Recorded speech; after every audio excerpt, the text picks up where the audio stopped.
A local nonprofit that supports Austin musicians is now asking for help after losing a major grant. Yeah, that grant funding has been redirected toward flood relief.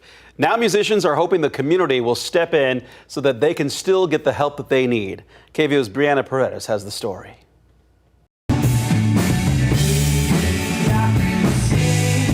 Austin, a place where musicians create community through melodies. On a very fundamental level, we as human beings need music. We have to have it. But that community is in danger.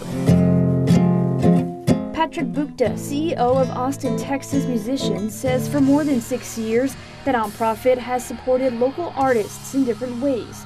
From securing federal relief and establishing a $200 city pay rate to connecting musicians with job opportunities and educational resources.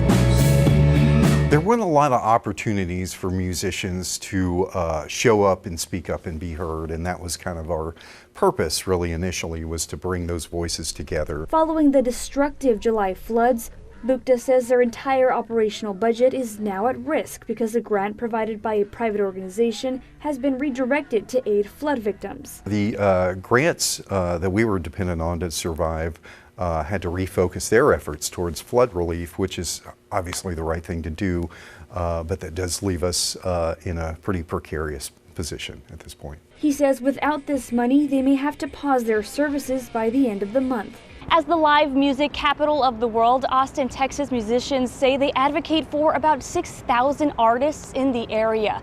But Bukta says that it is becoming harder for performers to continue doing what they love. It's harder than ever because of affordability and things like that. So anywhere where we can see those gaps in service or where a need is that we can make a difference in the bottom line for musicians is where we want to be. The nonprofit started an online fundraiser so they can keep supporting artists and preserve the music scene in the capital city. If you would like to help, you can look for this story on KVUE.com. Reporting in Austin, Brianna Paredes, KVUE News.